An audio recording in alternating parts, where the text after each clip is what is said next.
Quem já ouviu falar, Estados Unidos é um país consumista? É verdade. Mas não é por causa do capitalismo. É por outra razão que a gente vai ver hoje à noite, né? Entre muitas outras, né? Mas essa é uma grande razão também. Um grande erro que está acontecendo lá e aqui também no Brasil. A gente vai falar sobre isso. Os Estados Unidos está sangrando hoje, o Brasil também, e muitos outros países no mundo estão sangrando. Me lembra da forma que nosso primeiro presidente dos Estados Unidos morreu, sangrado. Quem já viu a história do George Washington, primeiro presidente dos Estados Unidos? Ele estava doente, mas ele talvez teria sobrevivido, se recuperado, mas naquela época eles achavam que tinha que sangrar a pessoa. Não prestando atenção que a Bíblia diz que a vida está no sangue. Pessoas, por exemplo, judeus que sabiam disso, que levavam a sério a palavra de Deus, eles sabiam que o sangue é importante, a vida está lá, né? Você tira o sangue de alguém, morre. Daí eles sangraram ele, não melhorou. Falaram, então, o que vamos fazer? Vamos sangrar mais. Até que ele ficou tão fraco que morreu, né? Em vez de ele falar, gente, não está dando certo esse método, vamos tentar outro método. Continuaram sangrando. É isso que está acontecendo com a economia dos Estados Unidos, do Brasil e outros lugares do mundo também. Bíblia, economia e finanças. A sabedoria de Deus aplicada às decisões econômicas de indivíduos, famílias e até nações. Até agora a gente tem falado sobre procura e oferta e procura, mais na área de microeconomia. E é difícil um economista não concordar com isso. Eu perguntei para o César, onde ele estudou recentemente, né, os economistas, eles sabem disso, da procura e demanda e como funciona e tudo mais. Isso não pode negar, isso vamos dizer, uma lei do mercado. Mas agora a gente vai entrar na área de macroeconomia. Quer dizer, tudo bem, o mercado funciona assim. Pessoas trocam, pessoas investem, produzem, né, consomem, etc. Mas vamos ter que agora ver o mercado agregado, eles falam, todo o mercado, vamos olhar tudo, né, o que está acontecendo no mercado. Precisamos do homem para entrar e resolver isso, né, alguns acham, ou muitos acham. São duas filosofias opostas, e hoje vamos falar sobre a filosofia keynesiana, ou keynesianismo. Se vocês não ouviram falar, vocês já sentiram os efeitos dessa economia keynesiana. Essa é uma filosofia de intervenção governamental na economia, para estimular a economia. A gente vai falar sobre essa filosofia, que foi defendida, divulgada, criada, né, por John Maynard Keynes, por isso que chama-se teoria keynesiana. John Maynard Keynes, que era um inglês, economista, que viveu de 1883 a 1956. E essa teoria keynesiana tem muita influência na nossa sociedade hoje em dia. Nos Estados Unidos, quase todos os presidentes mais recentes seguem de uma forma ou outra essa teoria. Inclusive o George Bush, que não deveria seguir, ele fez bastante bagunça com essa teoria, nós acreditamos. O anterior, o Clinton, foram influenciados por essa teoria. E os dois lados, tanto os republicanos como os democratas, acabam seguindo de uma forma ou outra essa teoria. Mas essa teoria nós acreditamos que é oposta à Bíblia, oposta à palavra de Deus. Eu vou mostrar por quê e como prejudica a economia. A escola keynesiana, ou keynesianismo, é a teoria econômica consolidada pelo economista inglês John Maynard Keynes, em seu livro Teoria Geral do Emprego, e do Juro e da Moeda, e que consiste numa organização política econômica oposta às concepções liberais. Quando eles falam concepções liberais, está falando de livre mercado, que nós temos falado esses dias, permitindo o mercado se regular naturalmente, né, por troca voluntária, ok? Quando a gente fala de capitalismo, é troca voluntária no mercado livre, mas protegido, né? Principalmente com a propriedade protegida, propriedade privada protegida, para que ninguém seja forçado, coagido, né, a fazer alguma coisa. É livre, espontânea vontade de todos, tanto quem vende como quem compra, quem negocia, todos se o governo nos proteger nossa propriedade, a gente tem essa liberdade. Mas essa teoria keynesiana é oposta a concepções liberais, fundamentada na afirmação do Estado como agente indispensável de controle de economia. Eles dizem que não são socialismos, porque eles não querem controlar as formas de produção, mas acaba sendo socialismo. A gente vai explicar por quê.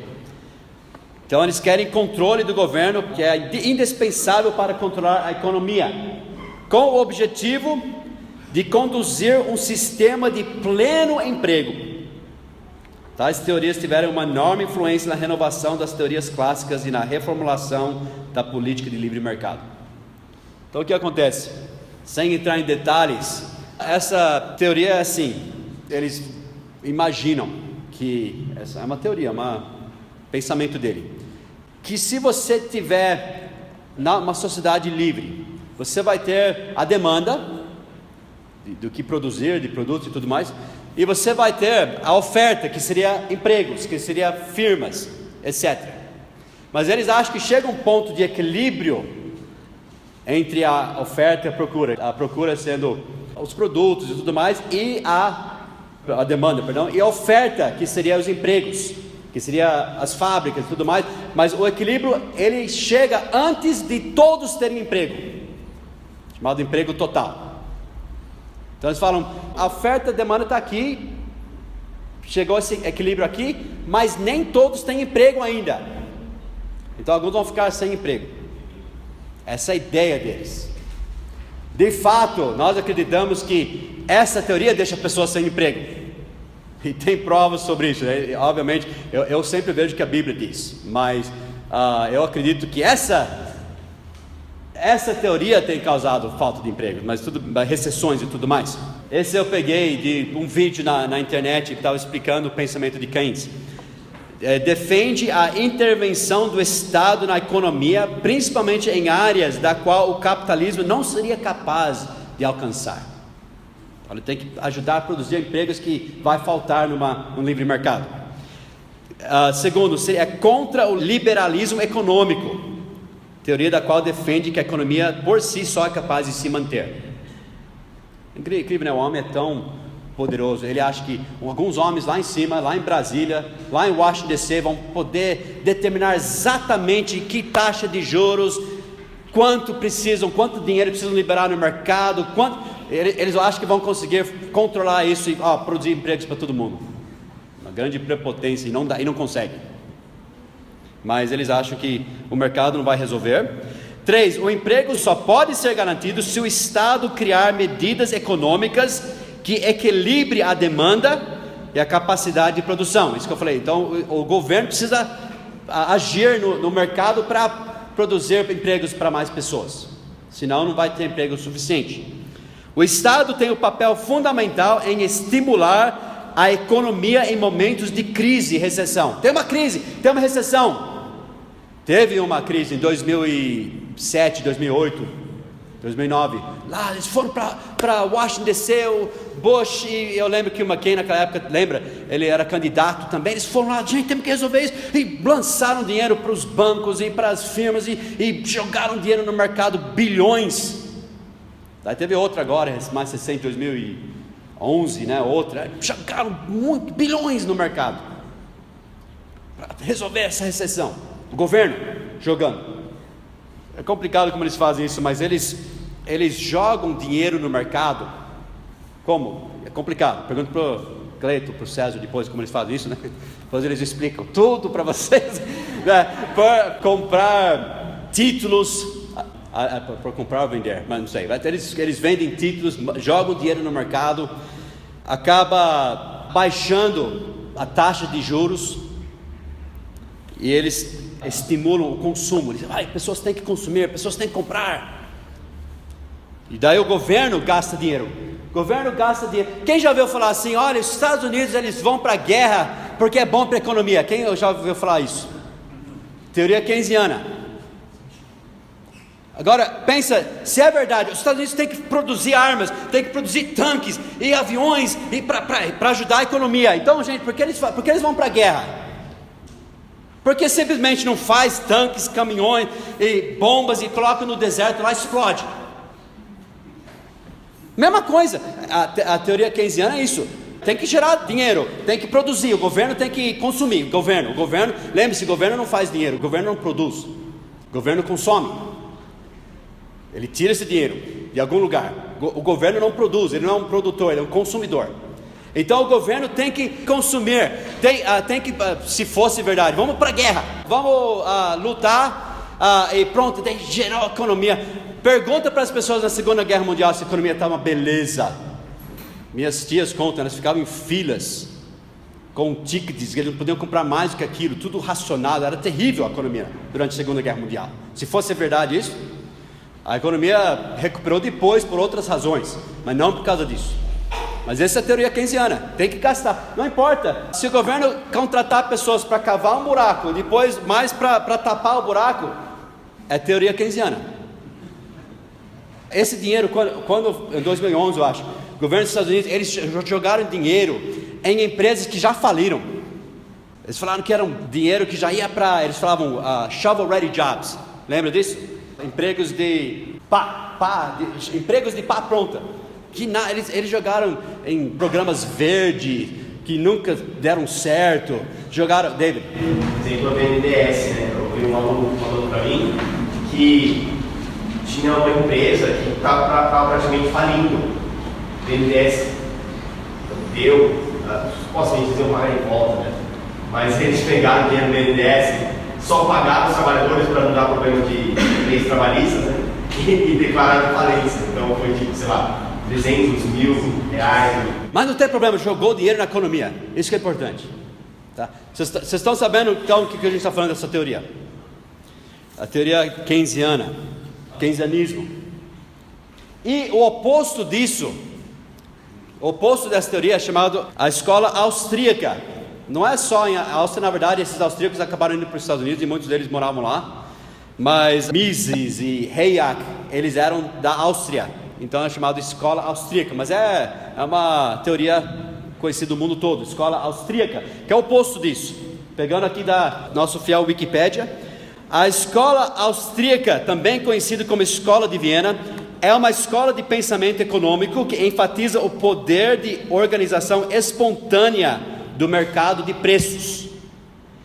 É isso que a gente tem falado esses dias, de liberdade e espontaneidade. A escola austríaca afirma que a complexidade das escolhas humanas subjetivas, por isso que eu falei, essa teoria keynesiana é louca. Eles pensam que eles conseguem. Lembra que nós falamos, para você comprar um pãozinho amanhã é tão complicado, é tão ligado de centenas de pessoas, que você jamais poderia controlar uma coisa dessa. Mas eles acham que eles conseguem determinar que taxa de juros tem que ser, e quanto dinheiro jogar no mercado, e que ponto está a produção, que ponto está a falta de emprego, até que é uma loucura um homem pensar que podia fazer isso, saber isso. Só Deus saberia isso. Mas eles acham que são deuses, são humanistas. Mas a escola austríaca afirma que a complexidade das escolas humanas subjetivas faz com que seja extremamente difícil ou indecidível a modelação matemática do mercado em evolução, e defende uma abordagem laissez-faire, livre, para a economia. Os economistas da escola austríaca defendem a estrita aplicação rigorosa dos acordos contratuais voluntários. Lembra-se que eu falei? No mercado livre você tem propriedade privada defendida pelo governo, e você tem contratos também que seriam reforçados pelo governo. Você precisa de governo, eles vão reforçar os contratos, porque se você está numa troca livre e voluntária, tem que ter contratos, e esses contratos têm que ser defendidos pela lei.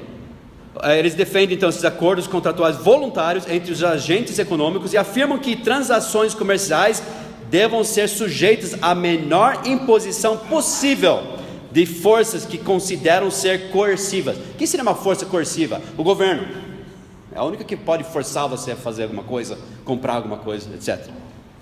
Em particular, a menor quantidade possível de intervenção do governo.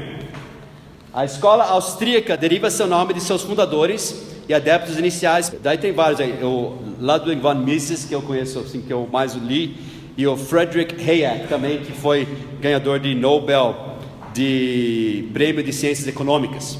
Essa escola austríaca defende então o livre mercado. Eles dizem, né, a escola austríaca diz então que as taxas de juros são um índice numa economia que determina quanto dinheiro pessoas têm guardado, prontos para investir ou não têm.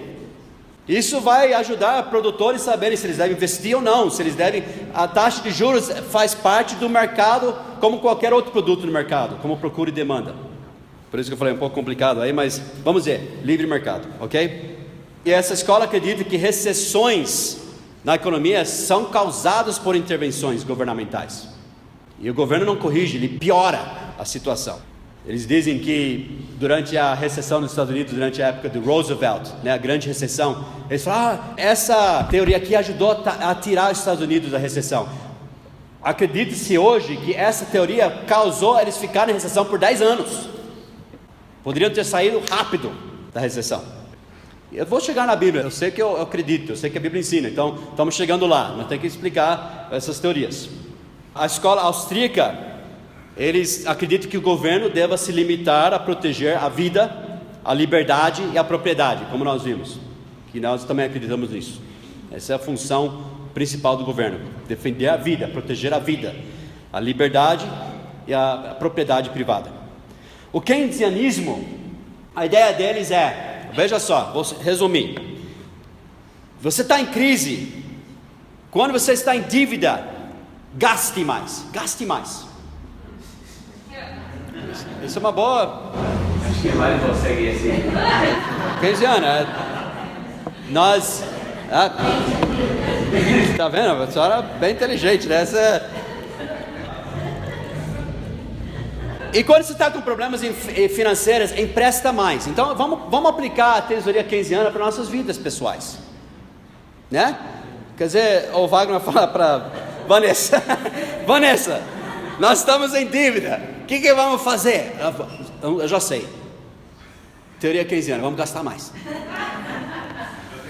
Mas de onde? Vamos emprestar, né? Vamos emprestar. É uma história meio louca. Conta uma história de um homem que chegou para um hotel, e ele entrou no hotel e deixou lá R$100 para um quarto. Meio caro, né? R$100 meio caro, mas fica mais fácil, R$100, né? Para uma pessoa? Para uma pessoa? Ô, louco. Então, R$100 para facilitar a história, né? Inflação causada pela teoria keynesiana, tá? R$100 ele colocou no hotel. Daí ele subiu para o quarto. O homem do dono do hotel falou, que bom, né? Chegou R$100, posso pagar minha dívida. Ele foi para o açougueiro. Falou para o açougueiro, eu te devia R$100, ó, aqui R$100 para você. Ah, que bom, açougueiro, obrigado também. Daí ele também estava devendo. Ele correu para o padeiro. Falou, olha, eu estava te devendo R$100. Chegou agora, né? Quentinha. Deu lá R$100 para o padeiro. Daí isso foi dando a volta, até que o último, vamos falar que foi o padeiro, né? Para encurtar a história. Voltou para o hotel e ele devia, porque os sogros tinham passado o fim de semana, ele mandou eles para o hotel. Então ele devia para o hoteleiro e falou, ó, os R$100 que eu te devia. Ah, obrigado. Mas nisso o homem que subiu para o quarto, desceu e não gostou do quarto. Desceu, falou, não vou ficar aqui, uma bagunça, devolve meus R$100. Os R$100 estavam na frente do homem, ele devolveu, ele foi embora. Ficou todo mundo feliz.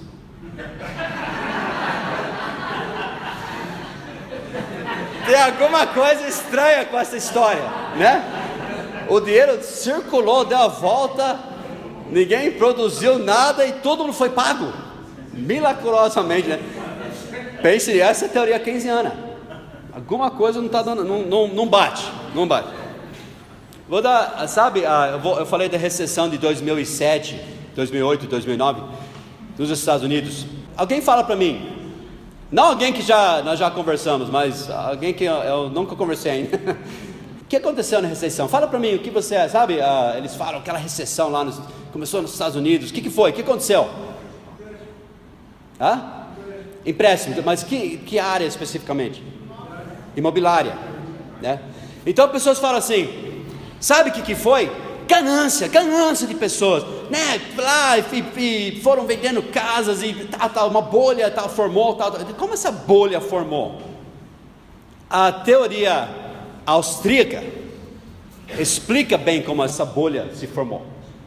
Vou só resumir, assim, bem simples, mas começou em 2001, eu acho, 2001, que eles abaixaram a taxa de juros. O governo fez isso, o governo abaixou a taxa de juros, por jogar dinheiro no mercado, a forma que eles sabem fazer, baixou a taxa de juros. Por que um monte de gente foi para a indústria imobiliária? Porque, por exemplo, se você tiver um mercado livre, um ou outro vai errar. Opa, eu entrei nesse mercado, não era o mercado certo, e vai falir, depois vai entrar em outro mercado. É assim que funciona, mas não foi só uma cidade, foi todos os Estados Unidos que tiveram essa bolha, porque o governo criou essa taxa de juros baixa. Se fosse uma economia livre, quando a taxa de juros está baixa assim, isso indica que pessoas estão com dinheiro guardado, estão querendo emprestar. Temos toda uma razão por causa disso. Procure demanda, tá? Se está alta é porque pessoas eles estão gastando agora. Fica melhor gastar do que segurar. Então, a indicação é que tem dinheiro para emprestar porque pessoas estão guardando para o futuro. Eu vou pegar esse dinheiro e investir. Só que não foi por causa do mercado livre, foi porque o governo abaixou a taxa de juros para 1%, estava bem baixo. Fez isso por jogar dinheiro no mercado, que eles conseguem fazer. O governo faz isso. Aliás, você sabe quem controla o governo? O dólar. Alguém sabe o que representa um dólar? Um dólar. O que o governo dos Estados Unidos diz que é? Quem acha que é ouro, que um dólar vale um pedaço de ouro? Isso já faz tempo que é. Agora o dólar que o Banco Central, e tem mais coisas, eu sei que envolve mais. Estou falando que eles que controlam isso. Eles jogam dinheiro no mercado, daí baixou a taxa de juros. Depois tem uma lei em 97, começada pelo Clinton, dizendo que forçando bancos a darem empréstimos para pessoas que não poderiam comprar casas naquele momento. Forçando. Então alguém chega lá, uma minoria, certos grupos, eu quero comprar uma casa, mas você não tem nem emprego, mas eu quero comprar uma casa. Eles eram obrigados pela lei a fazer esses empréstimos. Então a taxa estava abaixo de juros. Eles tinham uma lei que estimulava isso, você tem que fazer esses empréstimos. Daí tem outra lei, não lembro de que ano, 2006 ou 2005, que fez o Fannie Mae e Freddie Mac, que eram duas agências subsidiadas pelo governo de investimento, a receber esses empréstimos. Eles jamais receberiam essas hipotecas, chamadas subprime, eles jamais receberiam essas hipotecas no mercado livre, mas o governo falou, a gente garante que você tem que pegar essas hipotecas. De segunda categoria. E virou uma bola, assim, uma bolha. Daí em 2006 as taxas tiveram que subir, senão a inflação ia subir muito. Pessoas tinham uma casa que eles estavam pagando que ficou muito mais cara que eles podiam, e estourou. Tinha muitas casas que nem foram completadas. Então, quem que causou isso? Tudo isso, essa farsa do governo mexer assim com a economia e forçar pessoas. Vendendo casa por $1, só para registrar que vendeu, e a pessoa assumia a dívida. Então... Exato, virou uma coisa, mas isso não teria acontecido normalmente. O último presidente dos Estados Unidos que acreditava realmente em livre mercado mesmo, ele se recusou a seguir a teoria keynesiana, era o Calvin Coolidge. A maioria nunca ouviu falar da recessão de 1920. Sabe por quê? Ele herdou essa recessão da administração anterior, ele teve pressão do governo intervir, etc. Ele recusou fazer isso. Inclusive pessoas falavam, o problema do Calvin Coolidge é que ele não fez nada. Ele falou, isso mesmo, eu não fiz nada. Ele diminuiu o tamanho do governo, deixou o governo enxuto, pequeno, cortou impostos, deixou o mercado se recuperou tão rápido. Quem já ouviu falar dos Roaring Twenties? Os Roaring Twenties é a década de 20, chamado os loucos anos 20, os felizes anos 20, né? The Roaring Twenties. Ficou em pouco tempo, menos que um ano, estourou a economia por uma década ou mais. E não foi com a teoria keynesiana, foi o oposto da teoria keynesiana. Qual sistema econômico seria bíblico? Nós já falamos de propriedade privada, liberdade, incentivo. Daí a pessoa, com isso, ele tem que produzir. Começa com produção, não com consumo. lembra a mulher virtuosa, né? Ela com o fruto do trabalho dela, depois ela guardou, e com esse fruto do trabalho ela conseguiu comprar um terreno, ela investiu, lembra? Foi assim que foi. Mas começou produzindo, com o fruto do trabalho dela. Não começou com ela consumindo, começou com produção, depois deu lucro, guardou capital. Com esse capital ela ajudou outros. Não que o governo falou para ela ajudar, ela ajudou por generosidade própria, porque ela quis, investindo num empregos, né? Ela comprou outro terreno, ou gastando, né, para a família dela e tudo mais. A teoria keynesiana começa por consumir, mesmo sem dinheiro economizado, mesmo sem ter um dinheiro, sem ter capital, sem ter dinheiro guardado. Esse é um artigo que eu peguei da internet. Um homem que escreveu isso, eu não imagino que nem não é crente, nada, ele é só um economista, professor de economia de St. Lawrence University. Ele é o autor de um livro chamado Micro Foundations and Microeconomics, uma perspectiva austriana. Mas eu queria que você lesse, para você ver que é isso que eu estou falando mesmo. É uma teoria de consumo, eu vou explicar por que mais também. Uma das falácias econômicas mais perniciosas e difundidas é a crença de que, ele está falando da teoria de keynesianismo, é a teoria de que o consumo é a chave para uma economia sadia. Ouvimos essa ideia toda hora na imprensa popular e nas conversas casuais, especialmente em tempos de recessão econômica. As pessoas dizem coisas como: bem, se todos começarem a comprar novamente, a economia entraria de novo no ritmo. Quem já ouviu isso? Se a gente começar a comprar de novo, a economia vai entrar no eixo. David? Eles usam isso como até um dos argumentos do Bolsa Família, por exemplo, do professor, falando justamente isso. Ele falou, uma das coisas boas é que você está injetando dinheiro na economia e as pessoas vão gastar. Pode ter certeza que isso faz todo parte de um pacote, né? Eles dão dinheiro, mas esse dinheiro nem vai tirar ninguém da miséria. Não, mas eles vão gastar esse dinheiro. Mas de onde vem esse dinheiro? Vem do Luiz Henrique e outros lugares, né? Vem de você, vem de mim, enfim, é isso mesmo. Isso, sei lá, os R$60 que eles ganham, eles vão gastar, isso vai ajudar a economia. Essa é a teoria keynesiana. Ou, se conseguíssemos colocar mais dinheiro nas mãos dos consumidores, sairíamos dessa recessão.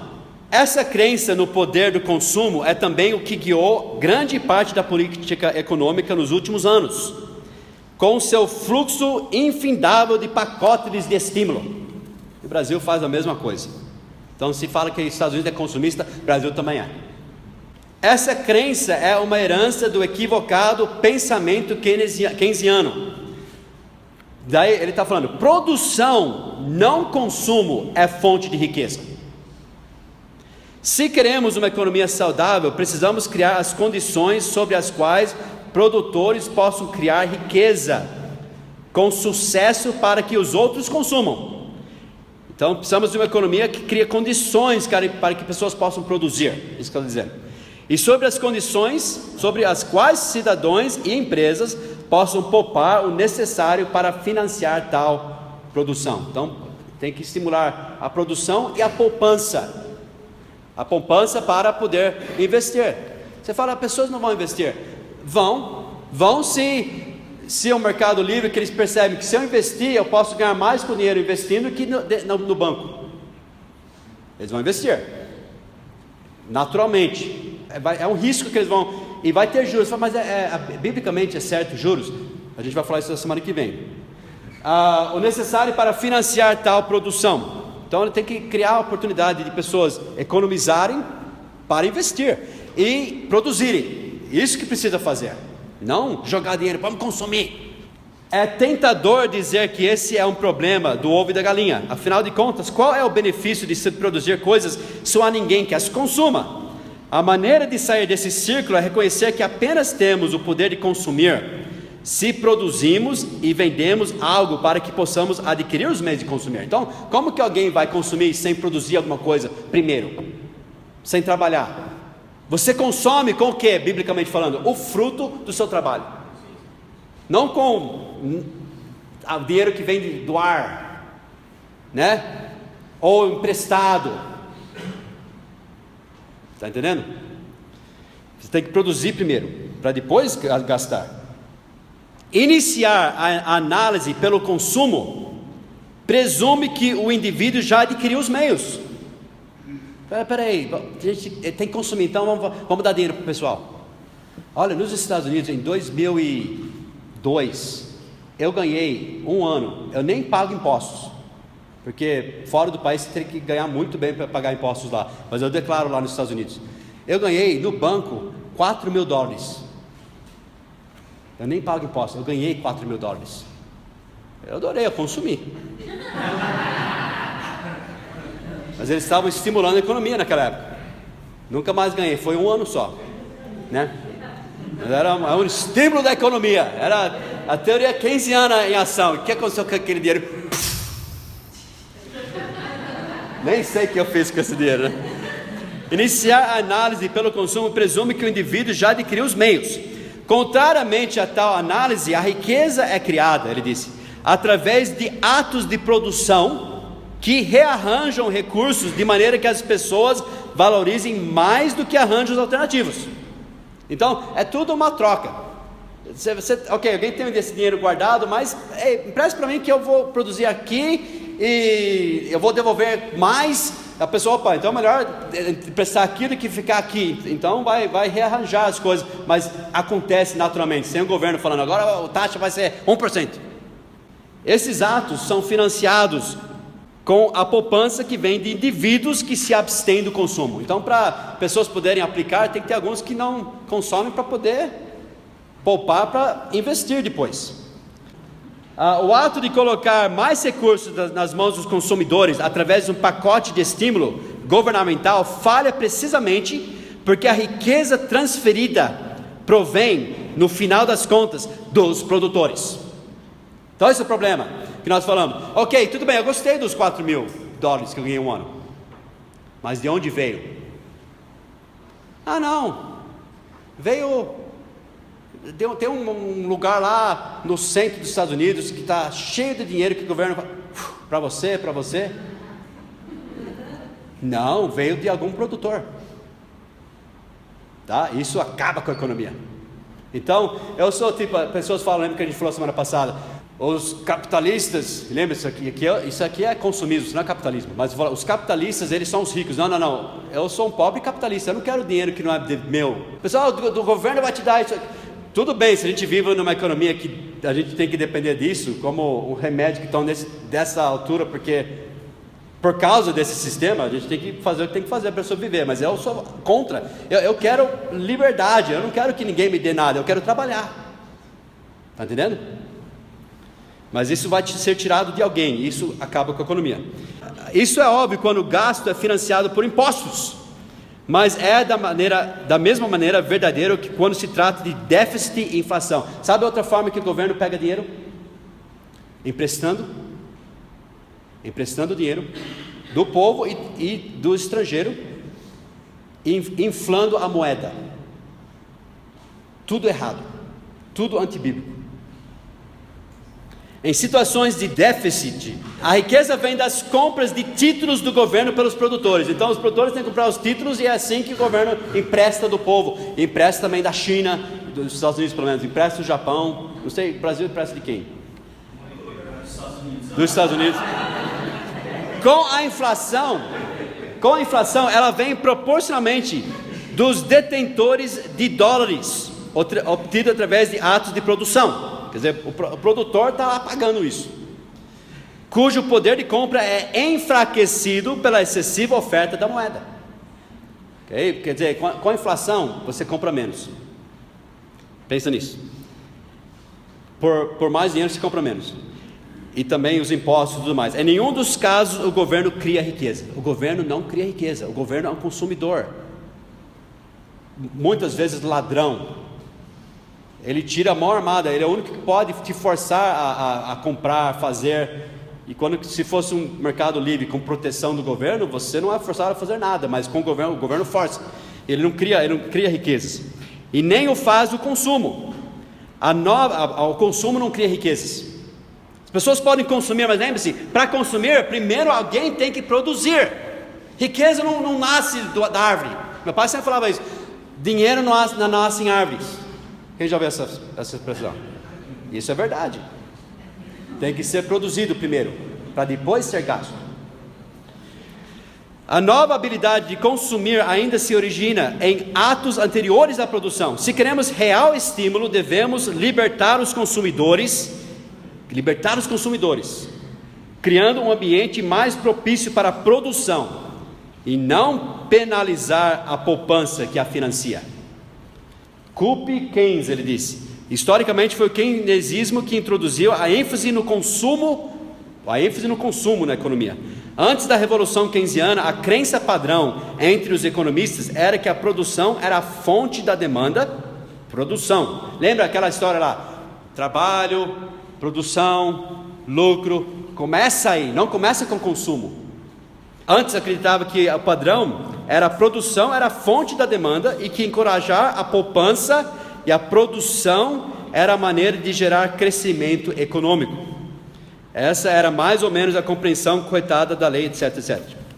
E eles falavam que o incentivo do mero consumo não é benefício para o comércio, pois a dificuldade está em ofertar os meios, não em estimular o desejo pelo consumo. Então é isso que o keynesianismo faz, ele estimula o desejo para gasta. O que eles deviam estar fazendo é, vamos produzir, não vamos gastar, ou poupar. E vimos que somente a produção fornece tais meios. Produção, portanto, é o objetivo do bom governo estimular a produção e do mau governo estimular o consumo. É claro que a necessidade de estimular a produção significa nada mais do que deixar. Quando você fala estimular a produção, nós vamos estimular a produção, o que quer dizer isso? Sai do caminho. Estimular a produção é deixa a gente trabalhar. Tira impostos excessivos, tira regras excessivas, né, e controle excessivo e deixa trabalhar. No caso da açaí, eu lembro as estações falando assim, ele queria aumentar a placa dele para chamar a atenção. Vai pagar. Mas daí o governo vai aumentar mais. Ele quis pôr uma placa maior, vai pagar mais caro. Isso não é estimular a produção. E até para contratar alguém, você leva soco dos dois lados. Então, você tem a fonte do assalariado, né? Assim, o imposto. E também quem contrata paga o dobro, praticamente. Se contrata você tem... Não, mas eles fazem isso para pegar o dinheiro e estimular o mercado. Gente, deixa a gente trabalhar. Essa que é a ideia. Alguém poderia estar pensando, mas espera aí, mas eu não conseguiria, mas você conseguiria se tivesse essa liberdade. Tá? Aqui pessoas não entendem como que seria bom.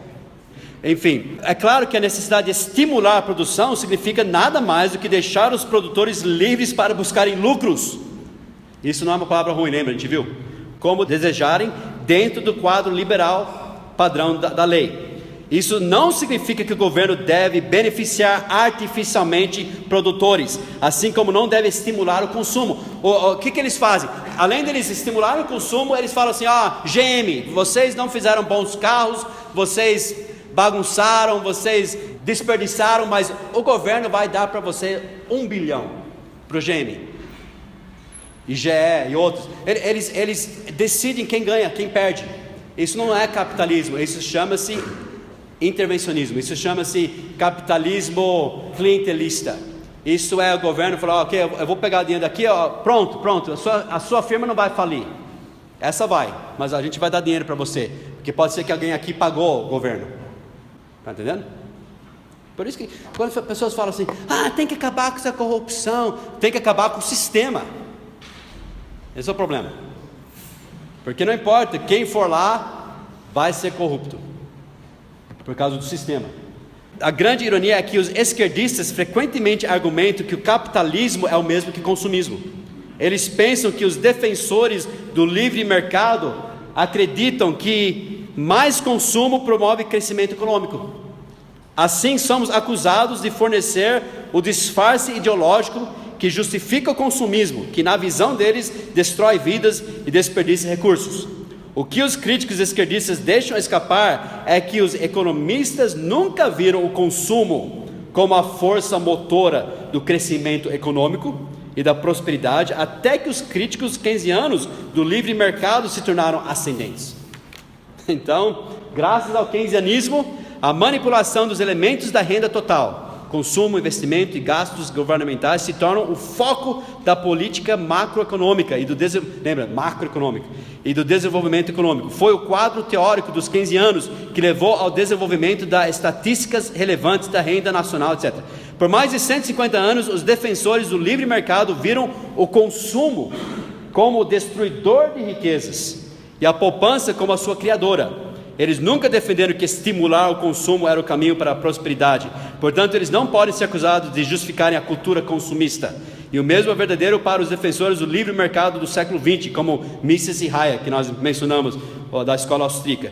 Se os críticos esquerdistas desejam desacreditar o foco da economia moderna no consumo, eles deveriam focar sua atenção nos intervencionistas keynesianos. Tá? Então, quando fala de capitalismo é consumismo, você pode falar hoje, não, isso não é capitalismo, isso é keynesianismo. Está vendo como você fica esperto na igreja para ter esse manual, né? Esse foi o autor, né?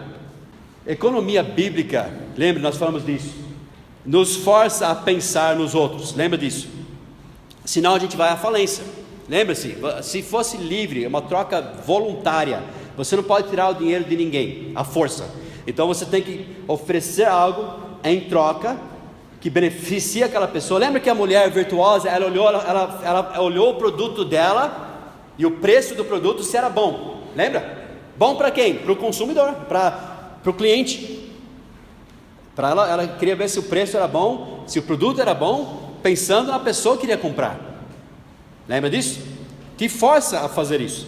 Senão você vai à falência. O governo vai te dar dinheiro se você não produzir, e te força também a fazer economia, a guardar para investir em outros também, ou dar, como ela fez, né? Ajudando por livre e espontânea vontade. Economia keynesiana é fundamentado em um princípio egoísta. A teoria keynesiana é: eu preciso consumir, eu não produzi, mas eu mereço mais, eu mereço agora. Isso se aplica à nossa vida pessoal também. Eu quero agora, nesse momento, tudo bem, eu não produzi, mas tudo bem, vamos colocar no cartão de crédito, e vai, que acaba escravizando. Aí você tem que pagar com juros compostos. Má ideia, fazer assim, né? A gente vai falar semana que vem, a Bíblia sempre contra empréstimos, sempre? Não, mas a gente vai ver alguns princípios sobre isso, semana que vem. Olha quanto que, esse daqui foi 5 horas da tarde, se eu tirasse uma foto agora, seria maior ainda, porque está aumentando cada segundo. Essa é a dívida externa dos Estados Unidos. Alguém sabe que número que é esse aqui? Trilhão. Ninguém sabe, ninguém nem consegue imaginar trilhões. Eu acho que chegou um ponto agora que se os Estados Unidos vendessem tudo que tinha, não conseguiria pagar essa dívida. 19 trilhões de dólares. E se a gente estivesse na internet agora, isso aqui fica assim, subindo a cada, não segundo, milésimo de segundo. Os Estados Unidos hoje é uma economia de consumo. Não está produzindo como antes, no passado. Eles estão consumindo a produção de outros e do futuro. Pessoas nos Estados Unidos que têm princípios corretos, eles falam: nós estamos comendo a comida dos nossos filhos. Então mesmo, alguém um dia vai ter que pagar essa dívida. Ora vem Senhor Jesus, porque alguém vai pagar. Eles falam: isso é imoral. Eles falam: isso é imoral, nossos filhos vão ter que pagar isso um dia. É uma dívida que os Estados Unidos têm. Eles estão escravizando pessoas, escravizando o país por emprestar de países como a China, como o Japão, e vão pagar, e tem que pagar com juros. Estão inflando a moeda. Eles estão emprestando de produtores por impostos e por títulos e coisas assim. Lembre-se, o governo não produz, o governo consome, tá? Então eles estão tirando de alguém ou emprestando. Eles estão taxando os produtores, taxando as gerações futuras que vão ter que pagar isso. Eles recebem também. Como que cria dinheiro? Ele imprime. Ele imprime quando quer, por inflação. O que isso faz com a moeda? Enfraquece a moeda. Ainda bem que não aconteceu. Lembra que dia que ia cair a moeda dos Estados Unidos, que caiu o dólar? Foi aniversário do David. Ia cair o dólar, ia cair no dia 28 de maio. Não aconteceu ainda. Mas o dólar é simplesmente que o governo dos Estados Unidos disse que é o que eles imprimem. Agora vamos imprimir mais dólares. Eles tentam ver que é o PIB, né? Eles tentam manter mais ou menos o dólar, só que ultrapassa.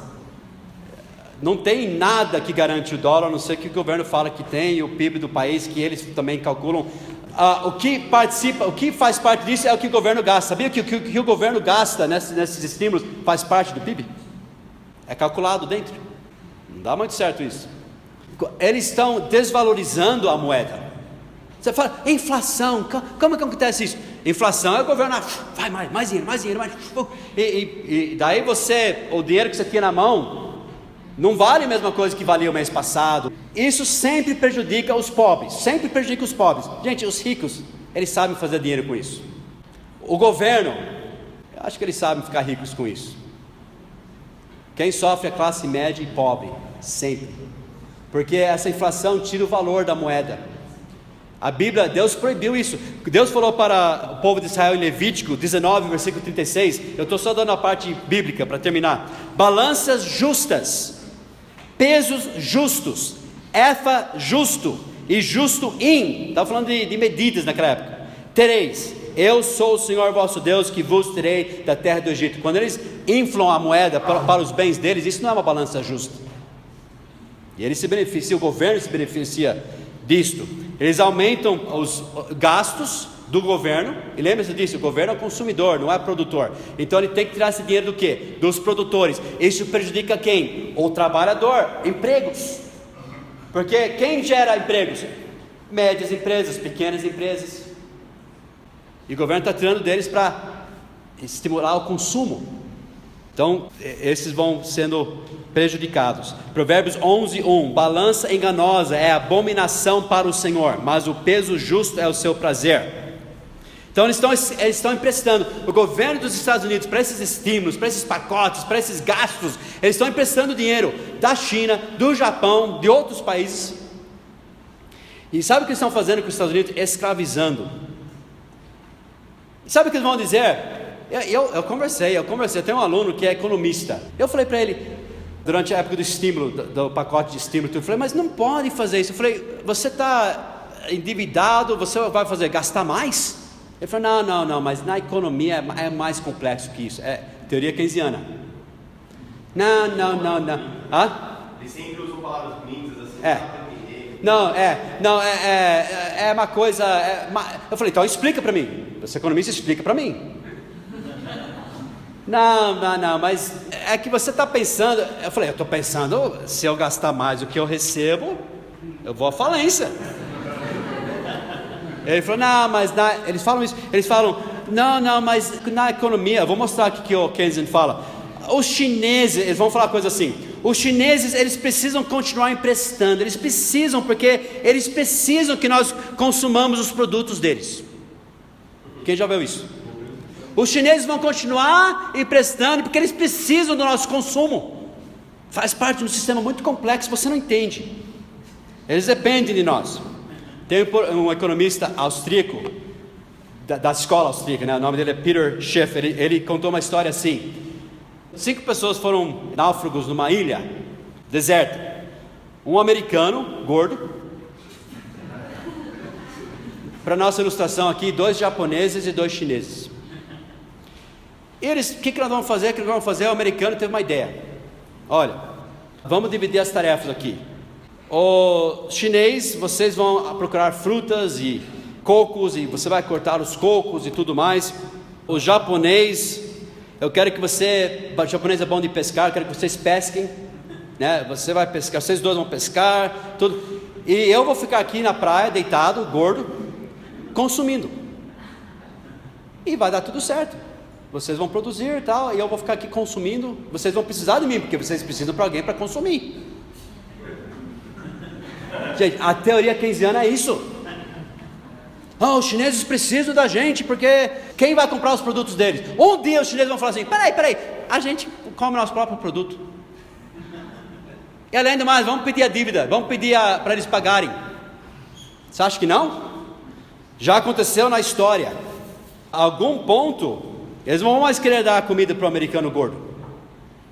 É uma arrogância. Eu acredito que é a arrogância de povos americanos e brasileiros todos, de achar: olha, nós somos tão importantes, nós precisamos consumir as suas coisas que vocês mandam para cá, então a gente vai continuar emprestando de vocês para consumir.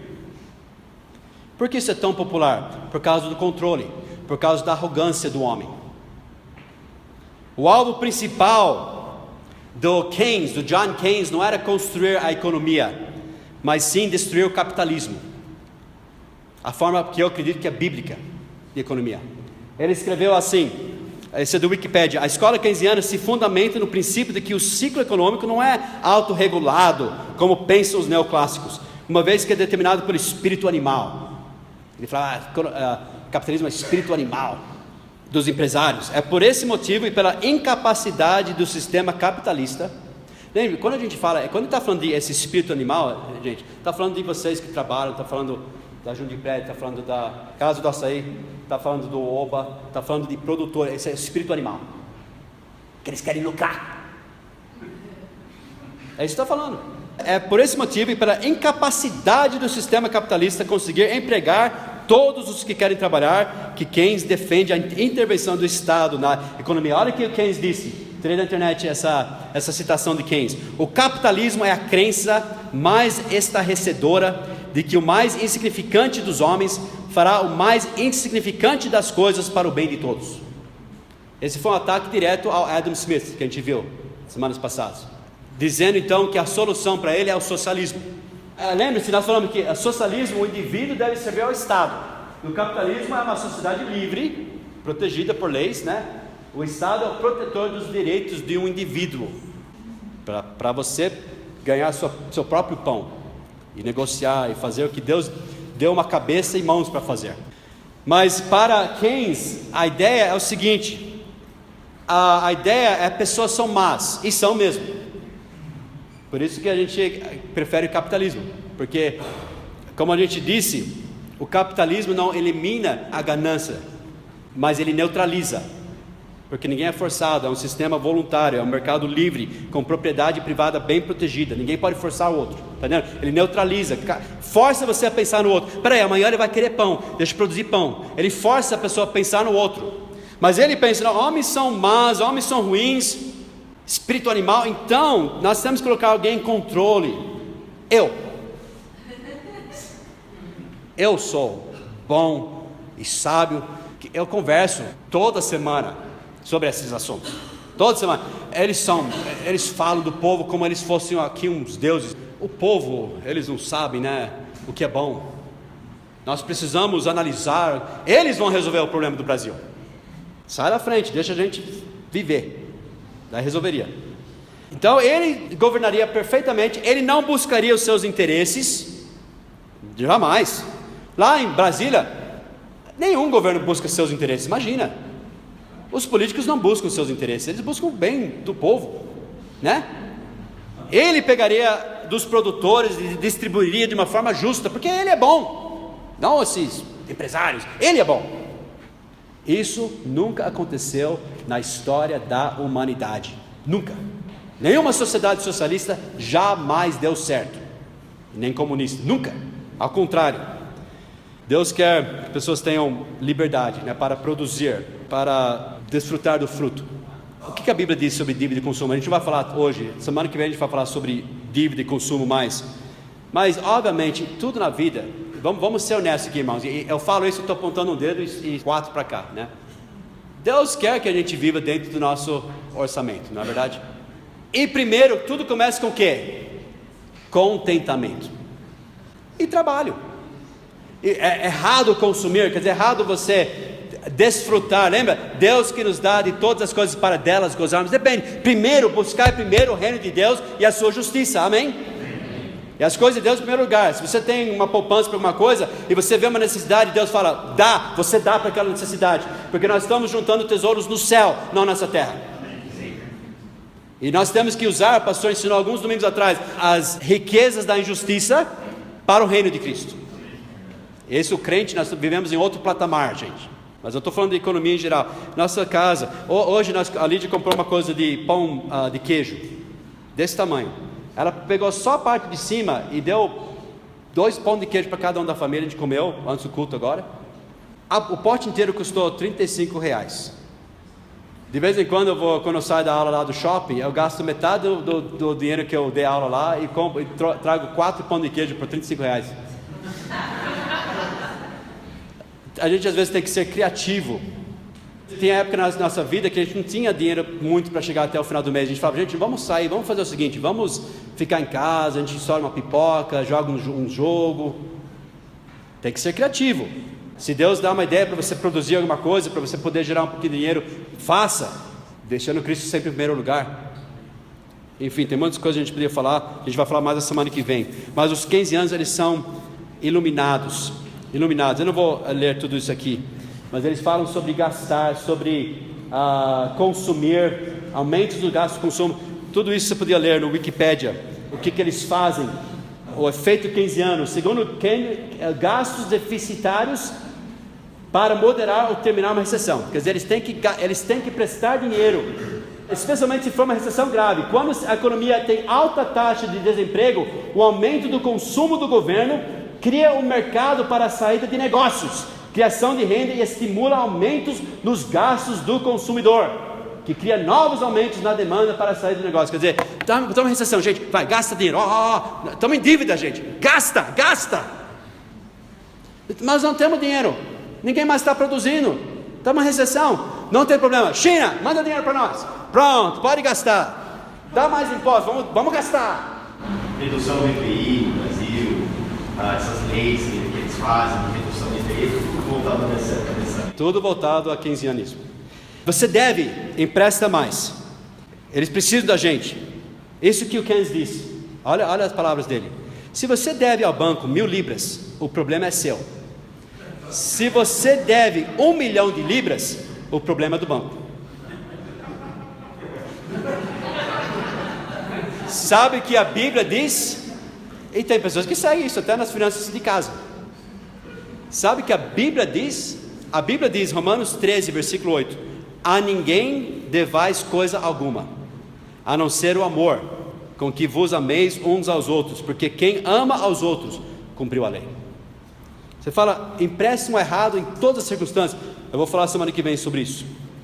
Juros é sempre errado. Vou falar semana que vem sobre isso. Mas lembra esse é um princípio bíblico. Provérbios 22 e 7. O rico domina sobre os pobres, e o que toma emprestado é servo do que empresta. Enquanto você não pagar a sua dívida, você é servo daquela pessoa. Ela te controla, ela tem uma vantagem sobre você. Você deve àquela pessoa. Eles podem te controlar por causa disso. Mas isso é microeconomia, isso é para só a casa ou individual. Vamos terminar com Deuteronômio 28. Deus está falando de bênçãos e maldição. Se o povo de Israel seguisse a Deus, seria bênçãos. Se eles desobedecessem a lei de Deus, seria maldição. Deuteronômio 28, 12. Tem muitas coisas aí. Deus falou que ele abençoaria o fruto do trabalho deles e tudo mais. Daí versículo 12: o Senhor te abrirá o seu bom tesouro, o céu, para dar chuva à tua terra no seu tempo, e para abençoar toda a obra das tuas mãos. Está vendo? O fruto do teu trabalho. E veja aqui, emprestarás a muitas nações, porém tu não tomarás emprestado. Estava falando da nação de Israel. Veja o versículo 43. Agora é a maldição. Se eles desobedecessem a Deus, se eles virassem as costas a Deus. Os Estados Unidos no passado era um país que emprestava, agora é um país devedor. Eu acho que grande parte disso é que eles viraram as costas a Deus, como nação. Veja o versículo 43. O estrangeiro que está no meio de ti se elevará muito sobre ti, e tu mais baixo descerás. Ele te emprestará a ti, porém tu não emprestarás a ele. Ele será por cabeça, e tu serás por cauda. Eu posso contar histórias do passado, quando os Estados Unidos, a Inglaterra devia para os Estados Unidos, no passado, 1956, os Estados Unidos fez a Inglaterra dar o canal de Suez para o Egito, porque nós fizemos esse canal, e foi errado o que os Estados Unidos fez. Eu sei, vocês fizeram o canal, mas dá para ele. Não, esse é nosso canal. Não, ó, aquela dívida que vocês devem, eles deram o canal de Suez. Você acha que isso não vai acontecer na economia mundial? Irmãos, Deus não quer que vocês sejam em dívida. Você já não tem nenhuma dívida para com Deus. Foi tudo pago por Jesus Cristo. Uau! Aliás, Deus pegou a sua conta tão devedora que você jamais pagaria. Jesus pagou tudo. Daí Ele colocou na nossa conta a justiça de Cristo, ilimitado. Ele não quer que você viva endividado. E nem nações vivem endividados. Essa teoria keynesiana não é certa, não é bíblica, não é correta.